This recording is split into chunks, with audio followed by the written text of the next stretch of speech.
Quantum కంప్యూటింగ్కి సంబంధించి ఆంధ్రప్రదేశ్ లక్ష్యం ఏంటంటే వచ్చే 2 సంవత్సరాల్లో క్వాంటమ్ కంప్యూటర్స్ ఏపీలో తయారు చేయాలని, అంతేకాదు 1 మిలియన్ ఎక్స్పర్ట్స్ని, ప్రొఫెషనల్స్ని క్వాంటమ్ మెకానిక్స్లో, ఆల్గోరిథమ్స్లో ట్రైనింగ్ ఇవ్వాలని.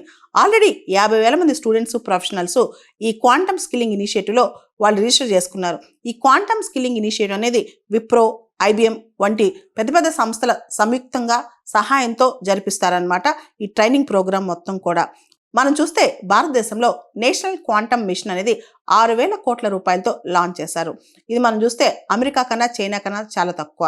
మనం అమరావతిలో ఏదైతే క్వాంటమ్ కంప్యూటింగ్ ప్రోగ్రామ్ స్టార్ట్ చేస్తున్నామో, ఇనిషియేటివ్ స్టార్ట్ చేస్తున్నామో, అవన్నీ కూడా నేషనల్ క్వాంటమ్ మిషన్తో సింక్ అయి ఉన్నాయి, వాటితో ఇంటిగ్రేట్ అయి ఉన్నాయి అనమాట. అయితే ఎర్లీ ఎంట్రీ ప్రపంచవ్యాప్తంగా క్వాంటమ్ మీద స్పెసిఫిక్గా ఎంఫసైజ్ చేసి పెద్ద రీసెర్చ్ జరగడానికి ఇంకా స్కోప్ చాలా ఉంది, టైం చాలా ఉంది. కాబట్టి ఎర్లీ ఎంట్రీ అయితే కనుక ఆంధ్రప్రదేశ్ ఆ ఎర్లీ ఫ్రూట్స్ని రీప్ చేయొచ్చు అని చెప్పి భావిస్తుంది అనమాట. ఆల్రెడీ మనం చూసాం 30 సంవత్సరాల క్రితం హైదరాబాద్ ఏ విధంగా ఐటీ హబ్గా మారిందో, ఇప్పుడు హైదరాబాద్కి ఎంత ఉపయోగంగా ఉందో, అదేవిధంగా క్వాంటమ్ కంప్యూటింగ్, క్వాంటమ్ వ్యాలీ అనేది కూడా భవిష్యత్తులో వచ్చే 25 సంవత్సరాలకి ఇదొక బాట అనుకోవచ్చు అనమాట.